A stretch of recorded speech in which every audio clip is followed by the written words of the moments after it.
So, welcome to our Síolta Voices for the month of April.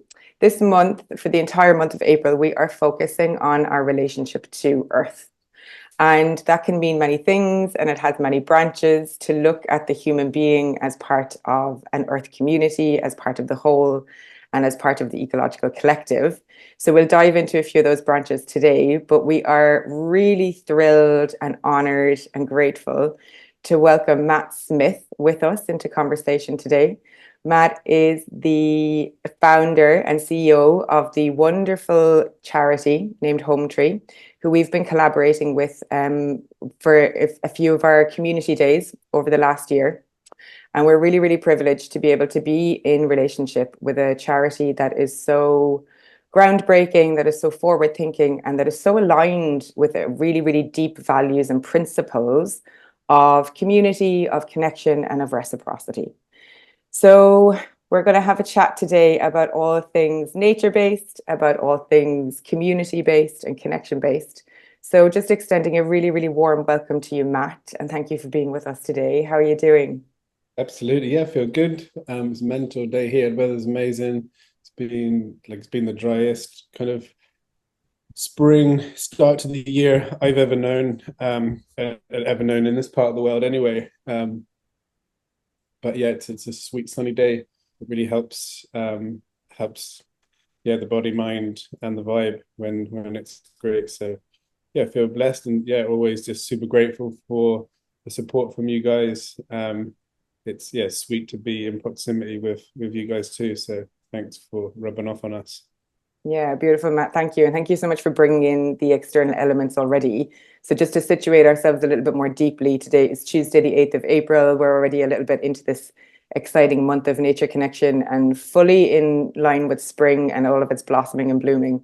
And as you mentioned, the weather has been incredible. And I know you folks have a busy week this week in particular with your experience week. We might touch on that a little bit more as well as we go on. But just to ground us a little bit more in this present moment, I'd love to invite in just a moment of gratitude.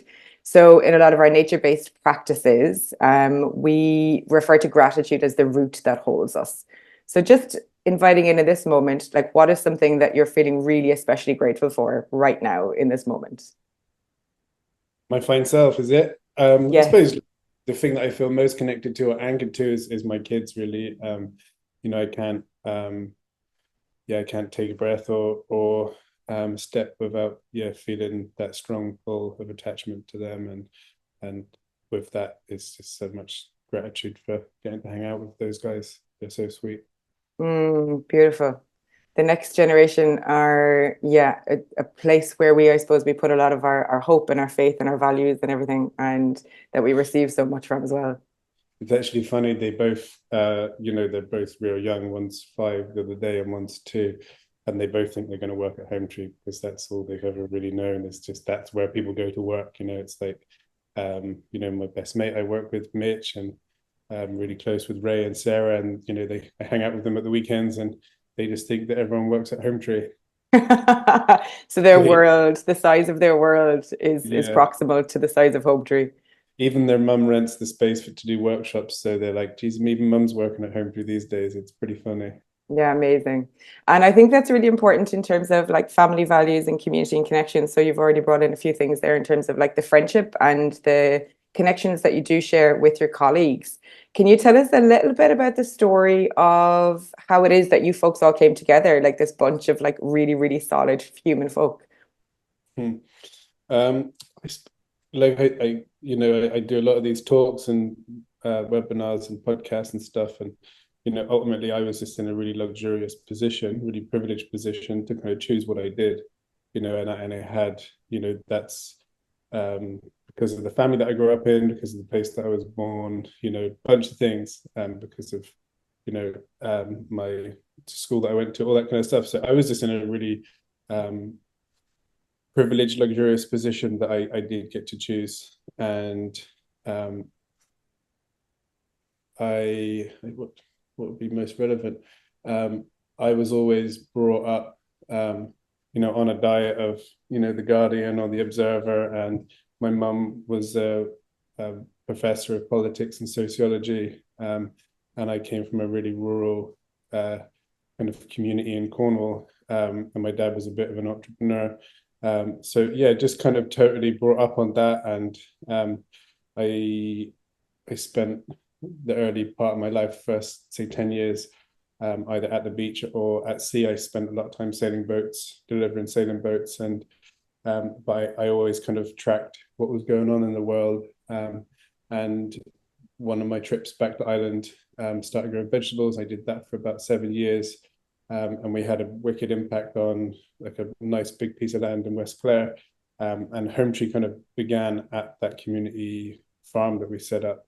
And it wasn't until kind of 7 years in when Hometree had run a bunch of tree planting days at this farm, that we really seen that it had a lot of potential. But we'd also planted that whole farm up with riparian zones or marginal land or little woodlands or agroforestry. And, you know, Hometree as an entity itself had really served a purpose for that farm, but it also had, you know, so many opportunities going for it. So myself and Mitch at that point decided to really go kind of full pelt at Hometree, which was, you know, really at the time, you know, native woodland tree planting. First thing I did when I, you know, had made the decision internally was went to speak to one of my peers, Ray Foley.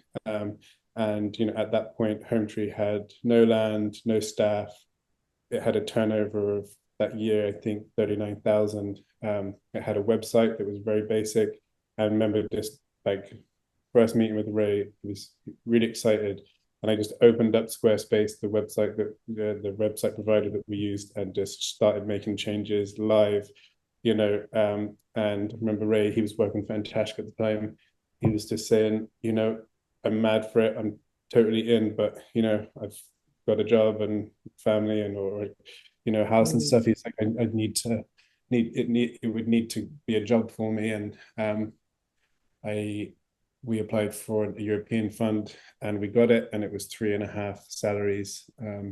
And at that point, we had a few bigger donations came in. So we bought our headquarters. We really wanted to be close to an urban area. So we wanted to be within walking distance from a relatively big market town. And Simon has a catchment of about 25,000. So we felt it was the right number to connect with schools, community groups, also people get the bus, public transport, and obviously just, you know, be in between Lahinch and Steinman, you know, you could sell moldy oranges and make a living. So we, you know, we've just been blessed in that. And yeah, it's gone strength to strength. And I think, you know, I work next to people that work really hard, and that are super switched on, and that they're, you know, got like a lot of fire in their belly.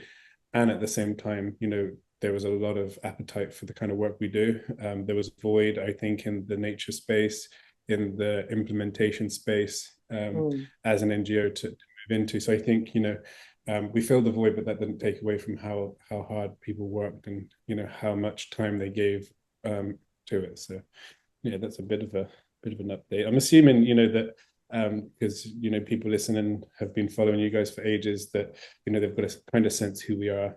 So I might miss a few bits, but No, it's really beautiful to get that sort of personal slant on the story, Matt. And yeah, I think a lot of our audience are very, very familiar with Hometree as an ecological restoration charity. But to get that sort of personal slant of how it's come to be, and especially your role in it, and pulling all those threads in together is like really, really important. So I hear lots of things there.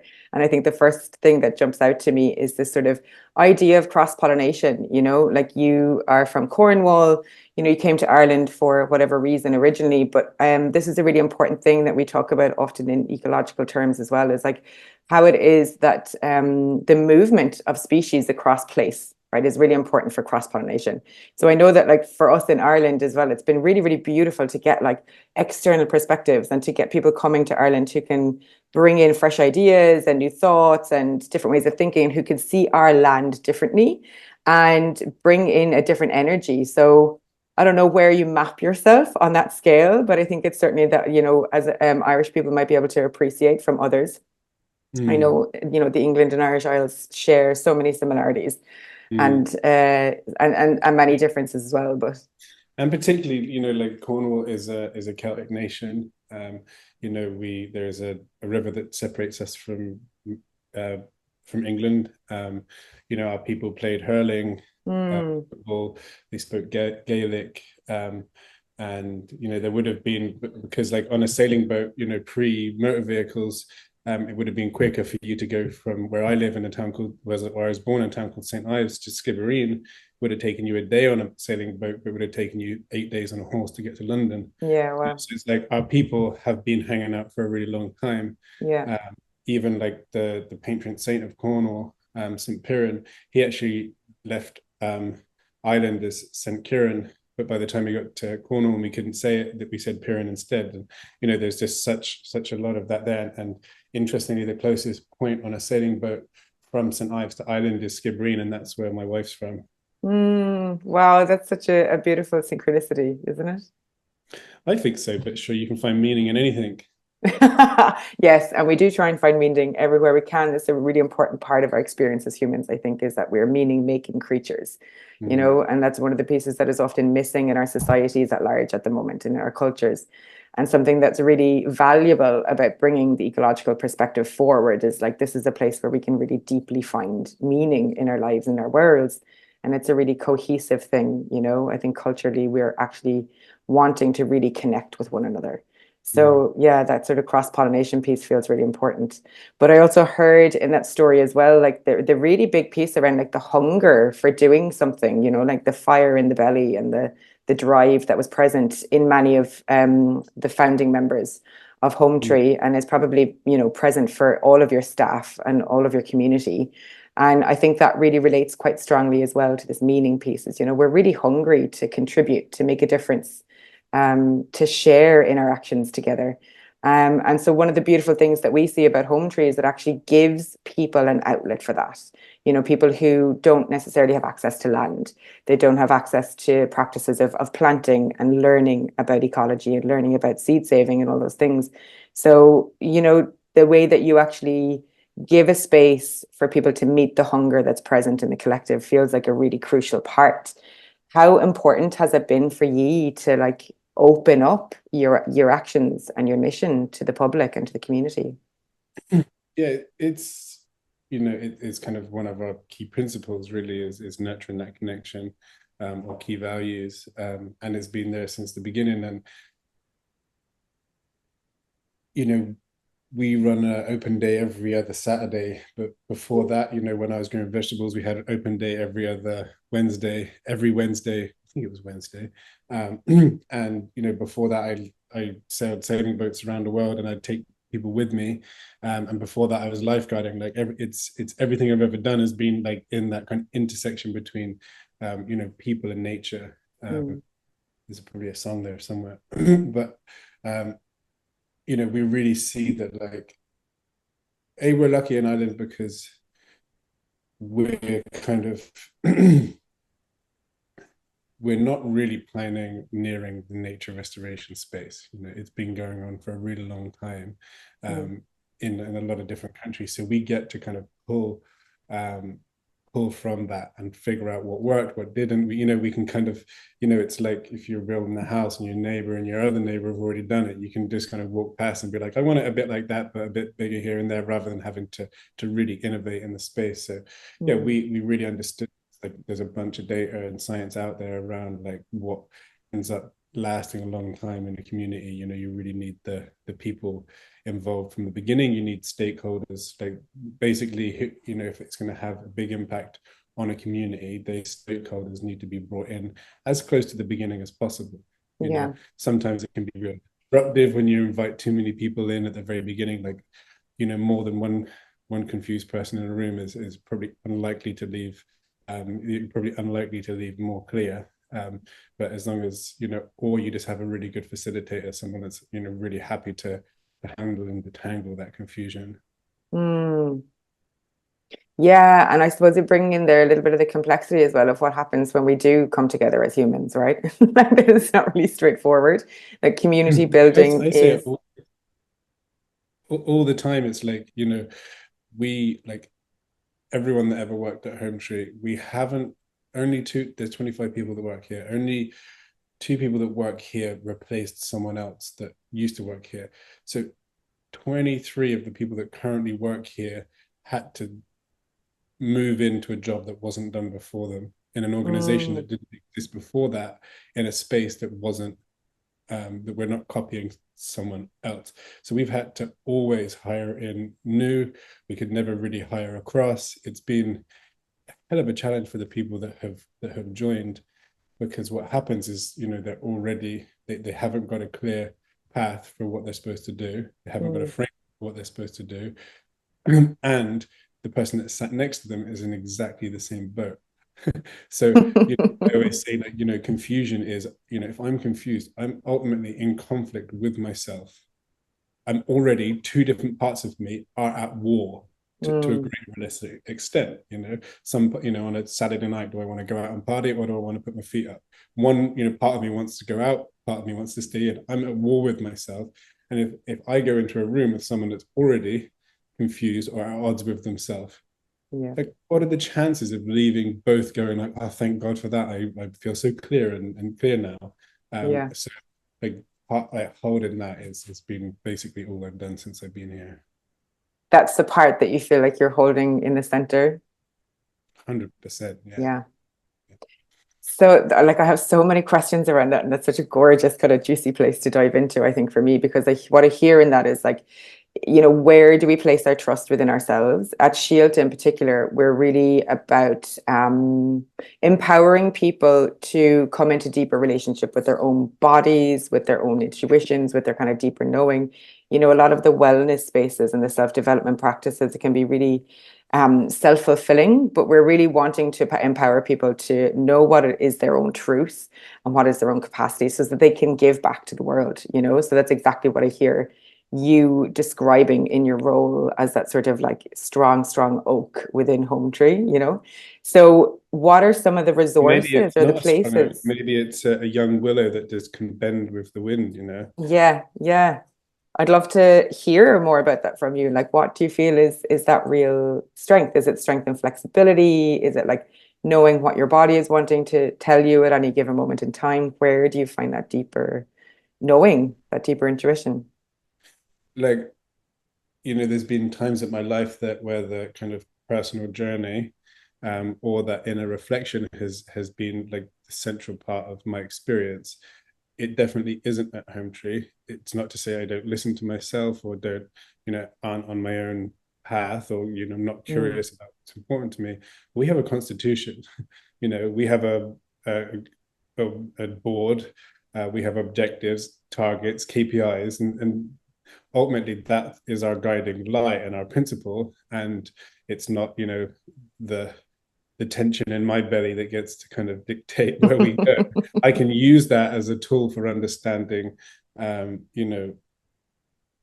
what I feel about something, but yeah, but I show up to work at 9, and I'm ready to work, and you know, all two things can be happening at once. If I'm sick, I go home. But mm, yeah, I really think our constitution, our values, and our objectives are what guides us, and facilitation skills in the middle in helping, reminding people of that, bringing them back into that. That's just a learned skill or a tool that I use. Maybe it came naturally for some, you know, something downstream of childhood trauma or something like that. yeah, we learn the things that we deeply need, right? That often happens along the path as well, on the path of sort of self-awareness. It's like you're in the place that you need to be to learn what you need to learn. Mhm. Yeah, I really hear the importance as well of like those guiding pillars of your values and of that constitution. Was that something that was easy to come to as well as working through that as a collective? Yeah, like, and I everybody knows, like, everyone can agree on which mountain they want to climb. That's fairly Mm, straightforward. You point to the biggest one or the furthest one, and you're like, I want to climb that. That's a piece of cake. But what's hard is saying, what route are we going to take, how fast, and who we're going to go there with. you know yeah, um that's where things get a bit more difficult. But I would say one thing is, like, when I was at sea, it was really clear the purpose. We're moving this boat to that place safely. yeah, So it was so easy to align with purpose. Mm, When I was growing vegetables, it was a not-for-profit, it wasn't a charity, so it's quite different.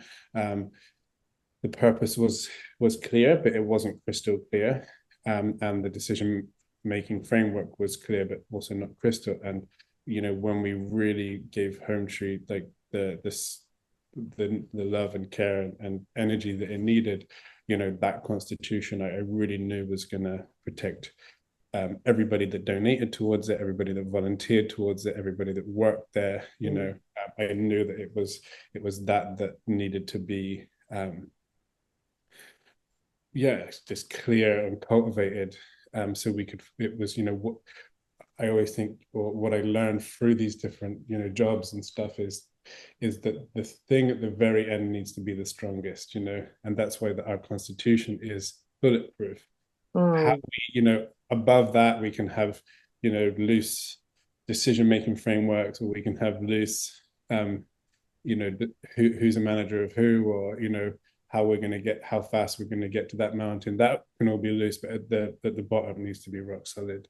Yeah. Yeah, I really hear that. And I suppose that piece around purpose is such a beautiful piece to bring in. And for Mm. anyone who might not already know that, do you want to say a little bit more about, the absolute core purpose of Of Hometree? Hometree, is it? Yeah. Yeah, I mean, ultimately, like there's little kind of wiggle room that we have, Mm, because when we signed up with the charity regulator, there's 14 different things a charity can do in Ireland, and one of them is protect or conserve the natural environment. So that's the one that we clicked. That's what we're really, really bound to. yeah. We get a little bit more niche as we kind of really decide on the details. But we're here establishing, restoring resilient habitats. We've got a nice focus on these on it's only native woodlands, because that's aligned with restoring resilient habitats. But Mm, we have a particular focus on these kind of wetter woodlands of the West, where there's enough humidity in the air, that kind of plants, grassy, ferny plants can grow on the branches of trunks of trees. They're called rainforests. yeah. And we have underpinning that is community science, natural systems. We really have a focus on planting trees, looking after woodlands that already exist, but making sure that communities and education is totally woven into that. Yeah, it's such a beautifully like crystal clear mission, as you say, it's a very clear purpose, but it's also very sort of heart-centered, I hear, with like many branches, the community piece being so key. Mm. I know that you have sort of explored that in lots of different ways in terms of bringing in, arts and cultural practice Mm. and bringing in, traditions of summer school and things like that. Is there one piece that you feel like really on fire about at the moment? Like what's really, really exciting for you about one of the ways that Hometree is, getting to the top of that mountain? What's your own personal Mm. passion piece at the moment? Just something I've been kind of ruminating on recently is kind of um, is understanding volume. Um, Right. we our turnover last year was like 2 million euros, and it was up 1 million from the year before. And all of that money spent, like that was all through grants or donations. It's all tied into projects. But as opposed to the 40,000 that was in 2019 or something, like it's a lot more money. We're spending, Mm, um, we're spending about 120,000 euros a month. It's a lot of money, going out of the door. And but the National Parks and Wildlife Service, for instance, who have been a household name for 50 years, they spend 100 million a year. mm, Spending two. The gap between 2 and 100 is way less than the gap between 2 and 40,000. So it's like, can you get to a place where you're imagining spending 2 million a week, as opposed to yeah. 40,000 or something. And just that reflection, it's like, if we can't conceive that number, if we can't conceive that volume, if we can't actually conceive what 20 million acres of land looks like, which is the island of Ireland, Yeah. right? If we can't get it, I don't believe perhaps in our subconscious we can get it. If we can't move that into our deeper understanding, how are we possibly going to impact kind of change on any kind of scale? And I think that people that can conceive volume, whether it's, you know, grains of sand on the beach, or, you know, units of Mm. liters in a bathtub or something, I think if we can't conceive it, it's probably unlikely going to happen. And I think these people, these really unique people that can conceive billions and trillions, have got, and they can do like sorcery on the world. You know, like as an example, like this is just, you know, to explain myself is, I have, maybe it's a question and answer it quickly, or I'll just move on. But how long would it take you to count to 1 million? Do you have any idea? I have no idea. Yeah, like if you sleep, it's about 30 days. If you go straight, it's about 11 days, you know? Okay. So it's like, and I've asked a bunch of people this, and some people are like 3 hours, and some people are like 5 years. And, you know, just if, but yet we all we ever think about is time. I'll be there in 10 minutes, 5 minutes, Yeah. I'll be 60 minutes or 120 minutes, but we're not getting what more is. Then Mm. so I think there can be some sorcery there if we can get it, you know, and if we can conceive volume, we might be able to conceive time. If we can, maybe we'll be able to manipulate it. Who knows? I absolutely love that. I just felt like so much life moving through me as you were speaking to that, you know, and this like idea of conceiving volume to me really plays into our capacity, like our imaginal intelligence. It's like, Mm, what can we imagine? And that being the very, very first step in anything that we create. You know, I think this is something that we forget as humans, is that it all begins like inside, you know, it all begins with this spark of an idea or this, you know, spark of creativity. And if we can't imagine it, it's simply not possible. Therefore, mm, everything that we can imagine is theoretically possible at some level. So how are we conceiving volume? How are we conceiving growth? Like, how are we giving ourselves permission as well to lean into that sort of sense of the impossible, you know, something that doesn't already exist? How do we pull that through into creation? So I think like that's one of the ways that Hometree is really inspiring, I think, to the general populace is like, wow, they've created something from nothing. They're doing what's not been done. And, you know, you've become the sort of forerunning experts, you know, in this kind of mm. regenerative ecological zone, I think. And there's so many parts that are in there as well about like how do we trust ourselves, you know, how do we trust what it is that we're imagining, how do we give ourselves like the permission to sort of fail as well, to like, you know, move past that barrier that like, okay, can it be done? The only way to know if it can be done is like, you know, to really like push past the no fear zone. I think it's really interesting to hear so much about the sailing background that you have and the surfing background that you have, because you know we all maybe like, you know, from the surfing world know the brand like no fear. It's just like you Mm. know, you push past the boundary and you just do it anyway. You don't even sense the potential for failure, you know, there's like an overriding of that system. So I wonder like, you know, are you aware of that part for yourself and how that's played into what you've been able to create, and what is that sort of relationship between that and growth? Like, you know, how fast can we grow? How big do we want to grow? Like, what does growth within a finite system look like? Even within an ecological system, like how quickly Mm. can you work with the laws of ecology? If we're, you know, if we're talking about bending time, are we Mm. also sort of like bending some of the physical laws of ecology, or just being the most beautiful generative force in that? Well, I don't know. I don't. I'm not a physicist, but I don't think. Yeah, um, I think bending time is totally possible. Sorcery. I don't think. Yeah, changing ecology is, but we know, you know, we don't know anything compared to what we know. But I think what you're talking about, this no fear stuff, is well, the way that I look at it is it's about approaching risk, and about, you know, having a, I think, a healthy appetite for it, which is something that I've had, because, you know, if in the charity space, for instance, we are overseen by a board of directors. They're volunteers, you know, so Mm, and they're skillful successful people, and what's at stake for them on the board, or what's up. The upside is that they do good, meaningful work. The Yeah. upside is they get a great resume. The upside is they get a lot of connection with something that they're really interested in. Mm-hmm. Risk for them is if things go badly at the charity they're on the board of, and the charity goes bust or something, and there was anything that they could have done to stop it, they're actually removed from other boards that they're on, for-profit boards. Yeah. And a lot of people are on for-profit boards as their job. They Yeah. could be on 4, 5 for-profit boards, and that is their income. They could also own a company and they're on the board of it. They would be removed from it. So their approach to running a charity, because they are the most senior people, is to minimize the risk of it going badly. Does Yeah. that make sense? So Yeah, of my course.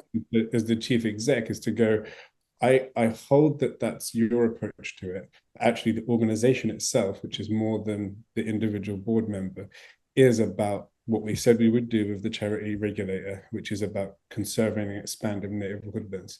So my job is to speak to their concerns. There's a lot of them. Finances, HR, governance, Yeah. growth, this kind of thing. Obviously ecology.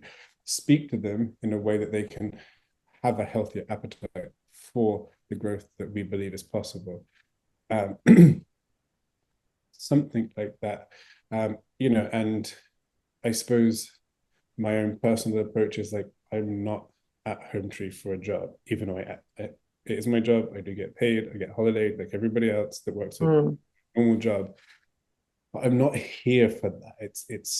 I'm here to, I appreciate the money. Don't get me wrong. It's all part of it. Like, desperate for payday to come around. I've got 2 young kids. It's Yeah. Yeah. the thought bloody 4-year-olds' clothing is so expensive. But I think perhaps because of my life situation, or my ability to kind of generate. I'm a generator in human design. Is just Yeah. to get on with stuff.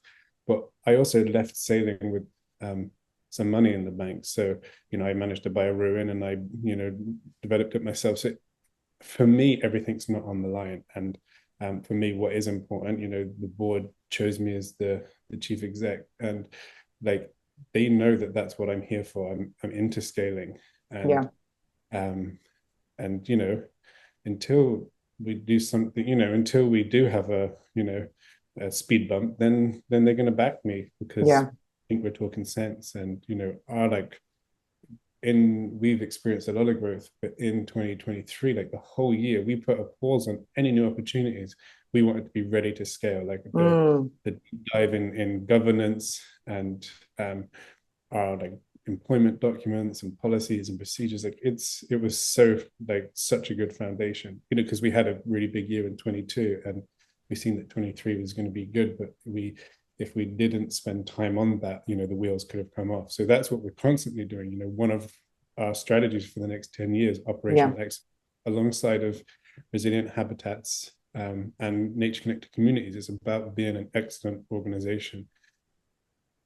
It's really important to hear that piece as well, Matt. I think, that pause, the time to actually stagger oneself and to pace oneself within that growth. Okay, so you are in a position right now that you can really play around with volume and reach into that growth zone, but it actually comes on the foundation of that reflective These are just piece. things that, like, that volume stuff is just like stuff that I think about, when I'm out walking the dog or something. It's, it's not a Hometree approach. It's just, that was just interesting for me to say. Literal human design. Yeah, I love this feeling that like you're doing exactly what you're meant to be doing. You're exactly where you need to be, giving your gifts in exactly the right way. That's also feeding you. Like it's a really beautiful thing. I'd also be mad to have my feet up on some Pacific island reading, the complete works of someone or other. That would be fun. How others have done it. Yeah. Or no, more just like I like reading novels, so I'd love to just tear it. I'm a big reader, so I do miss, reading a book a day. Yeah. I really was interested in when I was sailing. Yeah, beautiful. Are there ways that what are some of the ways that you practice your sort of self-care and self-nourishment? That really brings us into that sort of, internal mat space. Like what feeds you away from Hometree, away from the growth zone away from that sort of Well, I creative think, you know, thinking. like perspective is the most important thing. You know, it's the lens that you see the world through, and mine is that Mm, I get in the car, I take two calls on the way home, and I arrive at my house with two young kids at 5:30.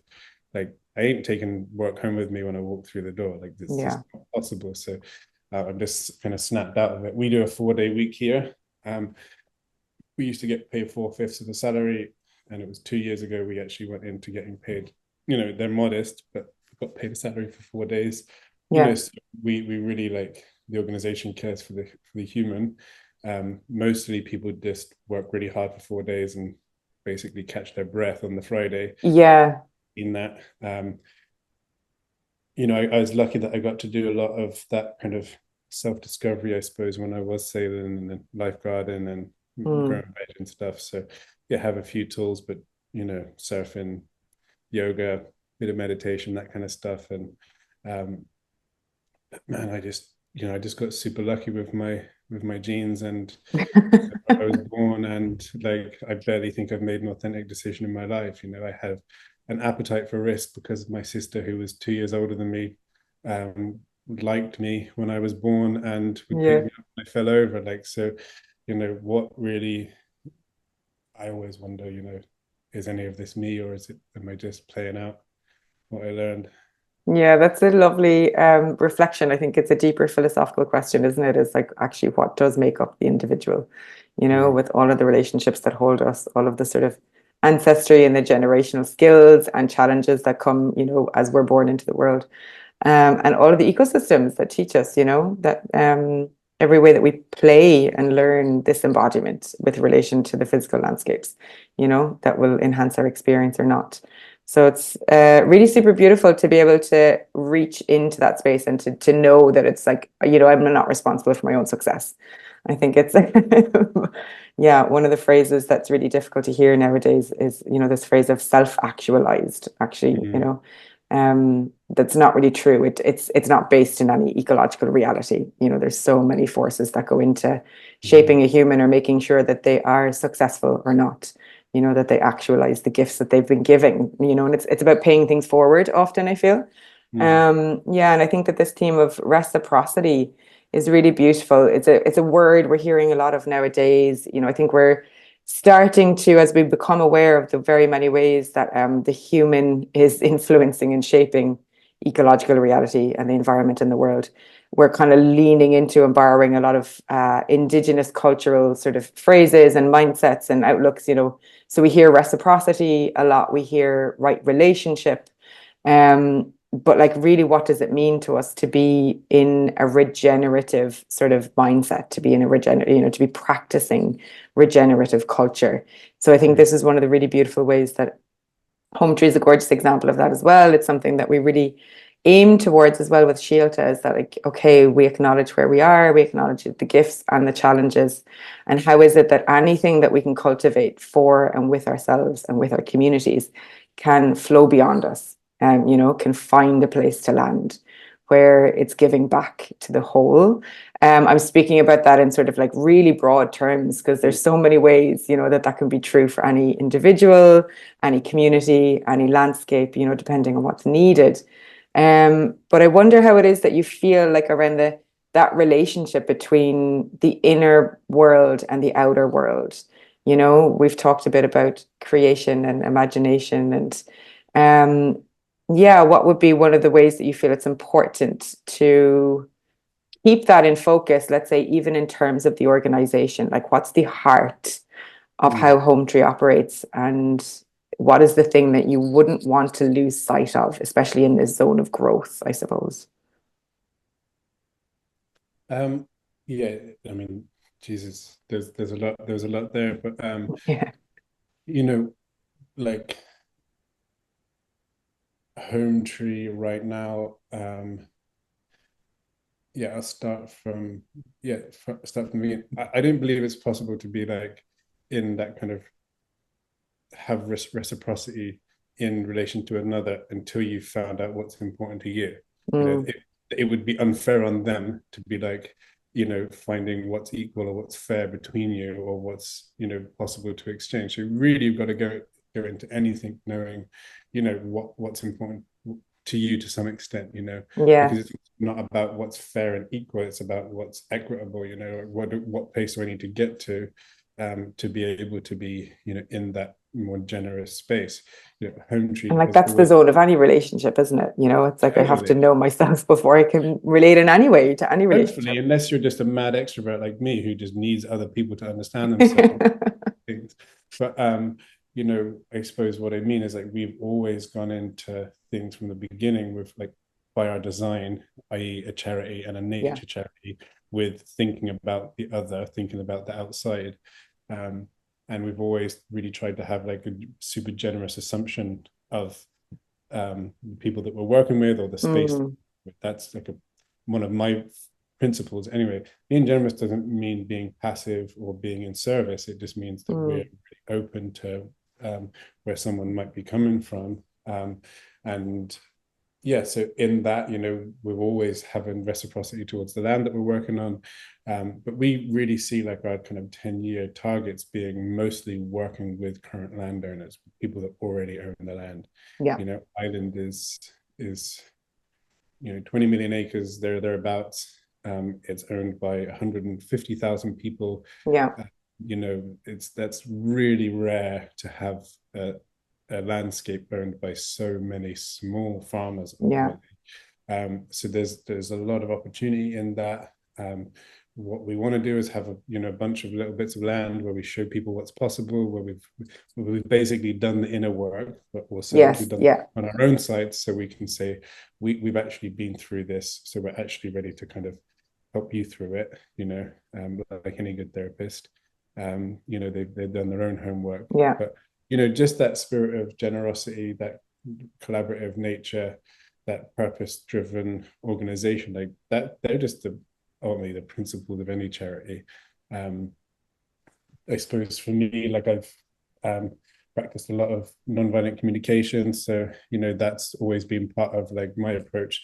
Now, that doesn't mean to say that I don't kind of have my own view or Mm. defend it, as if it was my family, at times. But what it does mean is that I'm really open to hearing from others, and it is a collaborative, you know, approach to everything. And Beautiful. Yeah. yeah, I mean, I really hear in there the essentiality of good communication tools. mm, And, when we talk about relationship and relating, whether it's personal relationships, friendships, social relationships, families, professional relationships, collaborations, stakeholders, communication is really the key. And I think this is so huge at the moment in our worlds. There's a lot of othering going on. There's a lot of, people trying to find their people and people trying to find their tribe. We hear this a lot in Ireland in particular, but also there's a lot of othering that happens as well as part of that process and practice.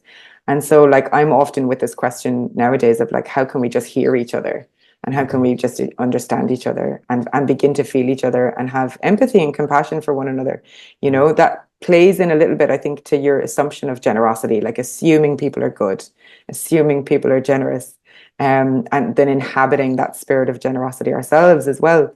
It's really beautiful to think of organizations operating within that ethos or within that mm, framework or approach. But in terms of the communication piece, like I know that you have a big job to do in communicating to different stakeholders, different landowners, different organization types. Do you want to say a little bit more about like how NVC approach might have informed that or helped that a bit or like not? Or honestly, that's just my own personal approach to life. But it's just and the lens that I see the world through. And there is something about we're always on a journey of it, and how we underpin that communication is like, again, back to the constitution, our values, our mm, objectives, our KPIs. Like you can, there's a major difference between my intuition and my dream. My dream is something that I can communicate clearly on a piece of paper or on lots of pieces of paper, and I can say to someone, do you have the same dream? Do you want to shall we follow it together? yeah, It's right down in between us. My intuition is like however I feel in the moment. And that can be a little bit dangerous unless you're following kind of Gandhi, Jesus or Muhammad around, because you really trust them. Like, and but that's why, just back to that communication piece, there's a lot that we don't need to over dialogue when we've got it Mm. down in front of us, and we can all go back there for that kind of true north or something like that. Yeah.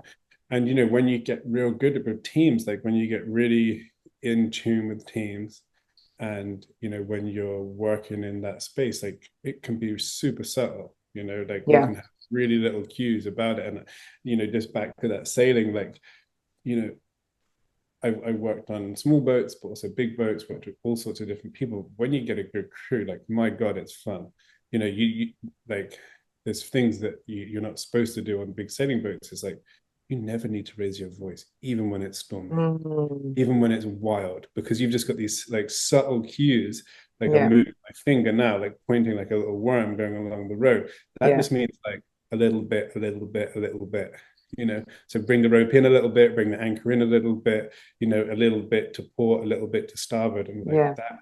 And you can get really good at that, and that is when it gets fun. Gorgeous. Yeah, I love that. Like the subtlety and the cohesion that can come, when we're really, again, like I want to say the thing, right relationship, but actually it's just, when we're all on board on the same mission, trying to achieve the same thing together. And I think this big question of like what makes a community successful, like what Mm-hmm. makes a community work or not, can be this Yeah. really elusive factor for people oftentimes. We think that principles will bind us or values will bind us. And it's not often the case. It's often like the interpersonal piece. It's like, actually, how easily can we be in that sort of soft skills or soft data space together? That's it. And like, you know, I would be kind of a little bit to to use the word community, even though we do have one of our kind of strands is, you know, nature connected communities. And it wasn't until our kind of current head of community, Caroline Stott, came and worked, and when she was interviewing for the job, you know, she just broke it down, and she was just like, um, you know, she was like, I want to understand more about the type of community that you're bringing in. She's like, is Mm, this a community of location, purpose, type? And it was just the first time I'd ever heard of an outline like that, you know. So yeah, we would really be obviously at our sites, you know, community of place. So then we can build a whole strategy and program around that. We have communities of practice, ecologists, land workers, implementers, really important. Circumstance, farmers that have the, you know, the same socio and economic, you know, pressure, yeah, interest. Like, once we start defining them out into communities of what, then yeah. we can actually start serving them. But until that, it's like just the same as, I want to go to that mountain. Me too. How are we going to get there? It really needs to get detailed. And the same with that community stuff. And sometimes they're different, and sometimes they're opposing, and that is where it gets juicy. Yeah.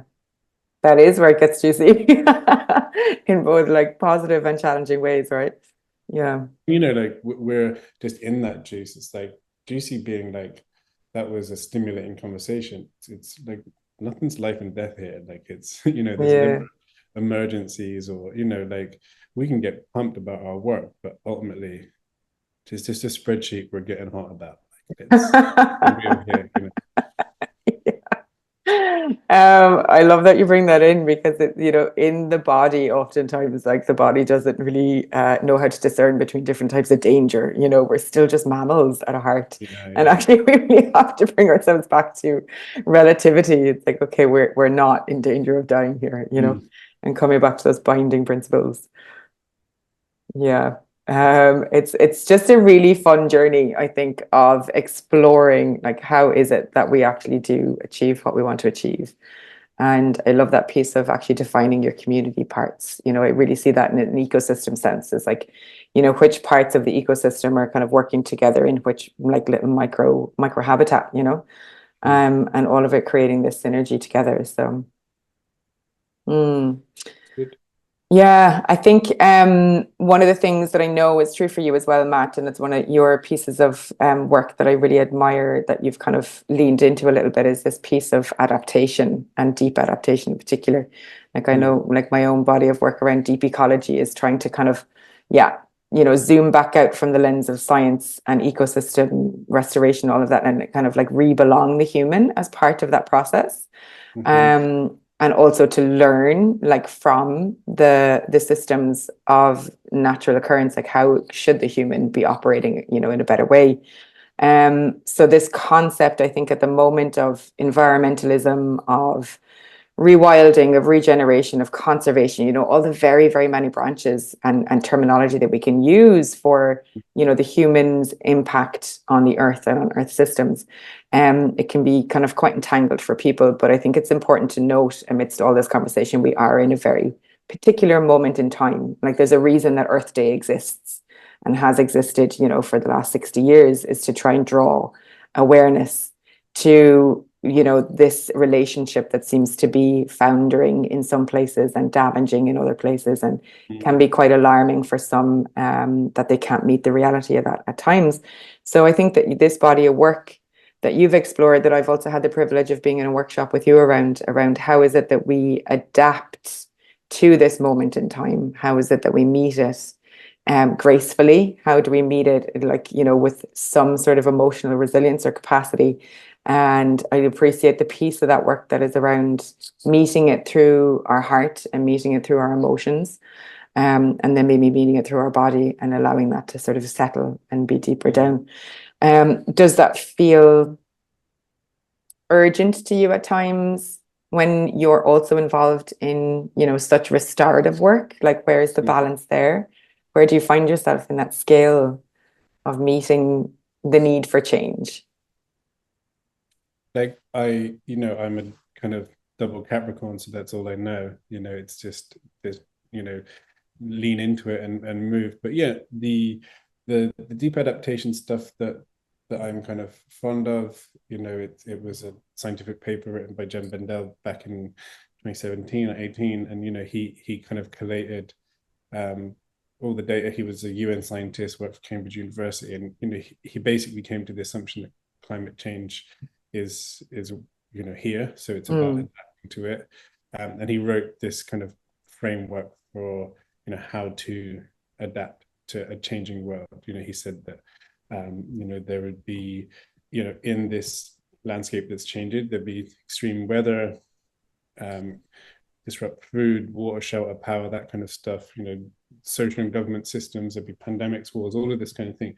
And you know, through his journey, he came up with just a framework to help us understand how that really landed in us. And he just basically said in a pretty like non, you know, it's ultimately it's based on our feelings, like all we are is feelings, you know, manifested into actions. But he wrote it in a kind of tangible way that maybe the academic community could buy into. They often more need to see the science. But he was just like, you know, can we approach this point in time saying, you know, he calls it the 4 R's, and it's, you know, resilience, relinquishment, restoration, and reconciliation. You know, what do we, resilience being, what do we most want to keep? You know, what do we value most in the world and what we want to keep? Relinquishment, what do we need to let go of? Restoration, and what can we bring back to help us with, you know, potentially difficult times? And reconciliation, you know, with what and whom should we make peace with?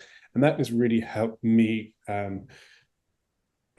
stay, I suppose, aware of the place that in me that was motivating me. If I can contribute it to something, if I can understand where it's coming from, then I'm going to be more in service of the feeling rather than kind of reacting to it. And yeah, I've just done that workshop with a bunch of people, had a big impact on my life, and it's just a tool for understanding ourselves a little bit more, you know, and it just gets to blend that more introverted part of me, because even though I am really extroverted, I do actually like hanging out with myself, and that is it's not all of me, it's part of me. And that it all exists as part of the whole again. And I really appreciate you saying that, like, how can we be in service to the emotional piece of us and also allow that then to be in service to our actions. I think that's a really, really beautiful way to be in relationship to those emotions, you know, that can be challenging or confusing, and to make space to allow them to be heard.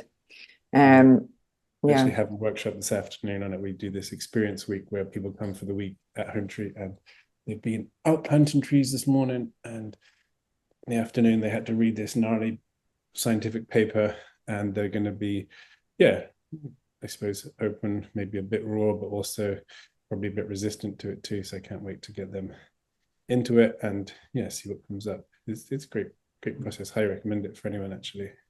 Yeah, and I've been really lucky enough to experience that with you, Matt, and I do also, yeah, highly recommend that process. And yeah, I suppose I'm a big believer in the marriage of the inner world and the outer world, you know. So being able to have those two meet together feels really important. And yeah, I'm really aware of the fact that it's this gorgeous spring week for you folks and that you do have your spring experience week at the moment. So we'll begin to wind down the conversation now, I think, and just want to invite you into share if there's, you know, a really beautiful way that people can contribute back to Hometree, can get involved. I know you have your volunteer days, 2 Saturdays a month, which is really special. You have your spring experience week and autumn experience week. Those happen twice a year. You have your Ard Nicola Summer School. You have your Dean Shanchas project, which is a really beautiful arts exploration and native language project as well, I would say. You know, I feel really see that as part of cultural regeneration as well, which is, you know, again, rebelonging the human as part of the ecological system. So is there anywhere in there that you can direct people towards to, yeah, contribute back to Hometree's beautiful mission? I suppose just, yeah, you know, it maybe speaks to just that specificity around, you know, community. You know, it's about defining it. And, you know, obviously if people want connection, there's a bunch of ways they can do it. If they want to, you know, resource us, they can give us their financial support. If they want to, you know, if they want connection with the land themselves, they can give us, you know, their hands, you know, but they can also see why they're giving it. You know, there's a, like, again, constitution, there's a strategy, you know, all of these things, so they know why their contribution, where their contribution's going and why it's going there. Yeah. You know, we're definitely not going to get here without, you know, people's time and money. Yeah. That's it, really. Yeah, beautiful. Thank you Yeah, for so more than anything, it's nice just to have more than a passing chat with you because I'm always on the hop. But yeah, thanks so much for bringing us more into your space again. You know, I know that you're trying all the time in different ways, mostly bringing people here, but you know, super grateful for that. Yeah, beautiful, Matt. It's really special. Thank you so much. And yeah, just really encouraging, as you've said in that closing piece, you know, encouraging people to find their own point of passion, like where's, you know, their direct like arrow of community and where they want to lend their efforts, I suppose.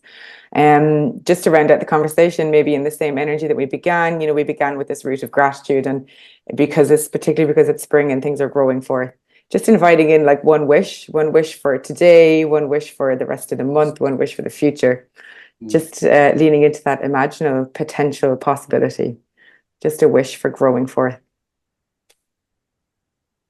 Probably to go surfing. A really nice, beautiful right-hand point break. We've not missed out for a long time. Excellent. Well, I'm really hoping that that wish comes true for you, and wishing you a beautiful, beautiful rest of the springtime. Thanks so much for your time, Matt. And yeah, happy April, happy Earth Day. And we'll include all of the links with for this talk so that people can connect in with Hometree's mission as well. And we'll see people on the field. And yeah, thank you very much, Matt. Yeah, thanks, Jenny. Have a great day.